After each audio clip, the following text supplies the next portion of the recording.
good morning. Very warm welcome to what have I just read? Yes, that's what we're doing. We're all over the place, or I'm all over the place. Technology is all over the place today. With Michael, Malcolm, and Anastasia. and the jingle. And the jingle. My word. It's clearly one of those mornings. Excellent. Doing very well, improvising. So we're in Leviticus. Leviticus 16:2. Leviticus is the book of law, right? It's all the law things. It's about the book of laws, and today we read about the cleansing laws of for Aaron to go into the Holy of Holies.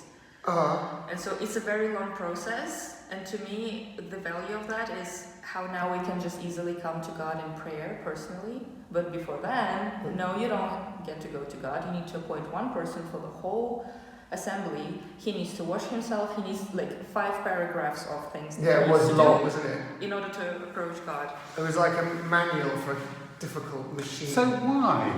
Yeah. Why don't we have to do all that? Because Jesus died for us, right? Is that right? Is he just making only right?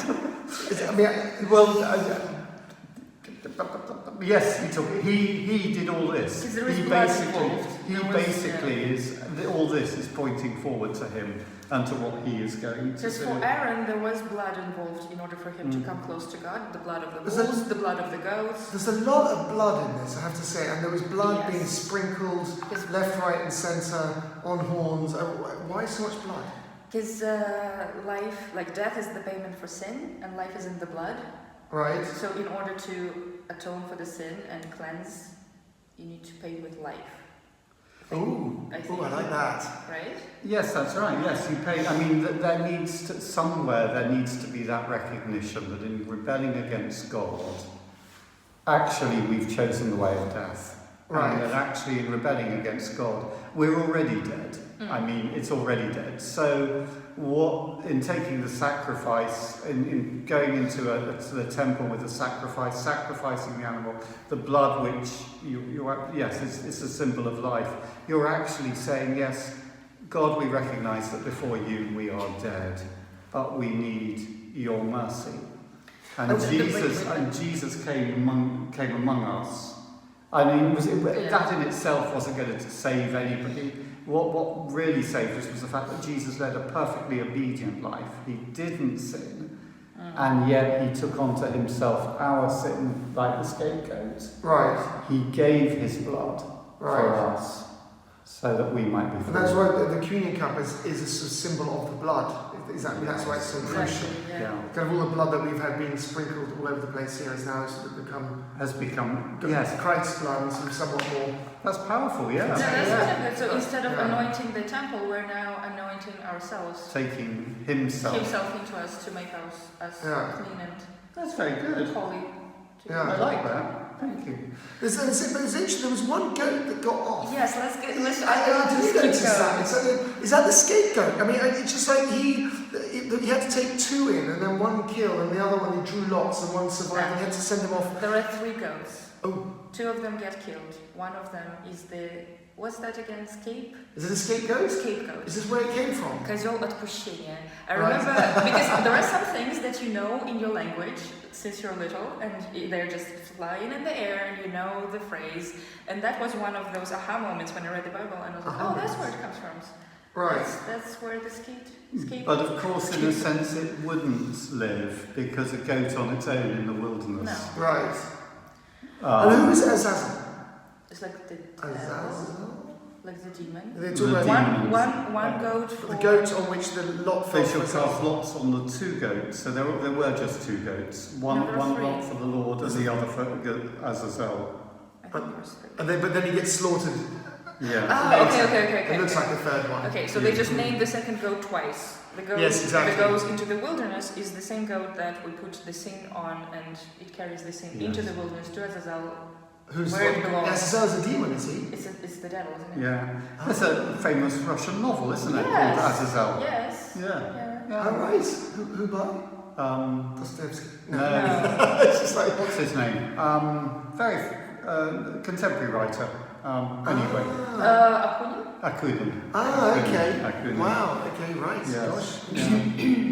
And then moving on. And so it's a stupid question. So it may not seem related. Jeremiah wrote 2 books. Jeremiah, what was the other book he wrote? Lamentations. Lamentations, not Leviticus. Okay, that's why I was getting confused. Thank you. Well, they begin with L and they're quite long. Exactly. And biblical. And Luke begins with L, but he didn't write Luke either. But it's a bit shorter. Oh, he didn't write Luke, didn't write Luke either? No, Jeremiah didn't write Luke. Oh, Jeremiah didn't write Luke, okay. Luke wrote Luke.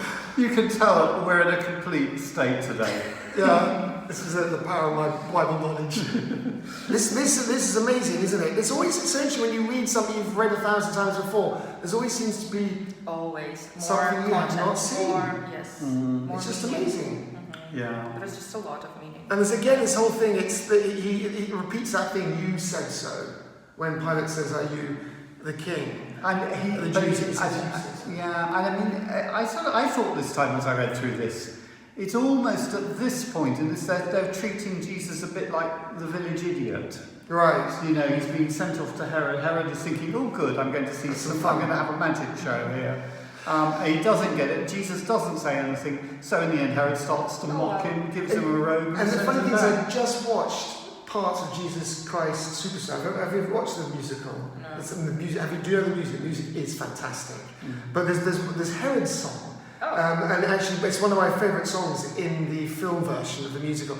And in fact, as I was reading it, I was thinking, gosh, that song is really like this because it's kind of funny and he's kind of mocking Jesus. Okay. And that really comes across in the way he sings it. And I hadn't thought that was actually in the Bible. Yeah. The other thing I thought was really interesting is that Herod and Pilate become Became buddies. friends, It's yes. like, and then not only did they become friends because you thought, well, maybe they didn't meet each other because they're pissy. They were enemies. They were enemies. It actually went from a negative thing. So it's, Jesus is the peacemaker. Is the Even peacemaker. in his distress, his captivity, and his death. Exactly, he brings people together, It's amazing. even in moments of Stood out to me. horribleness.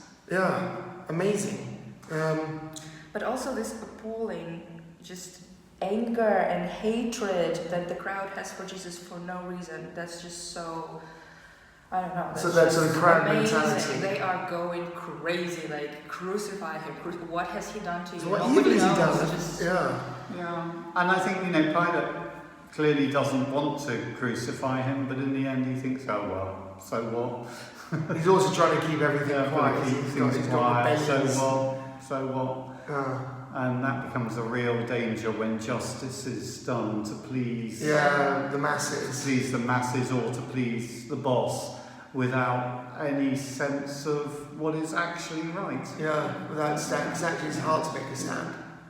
Yeah, So, there we have it. lovely. Well, have Great, a wonderful lots of day, thoughts. and I hope A to see you chaotic tomorrow. day. Great day. Bye. Such a chaotic day. Bless you. Bye. Bye-bye.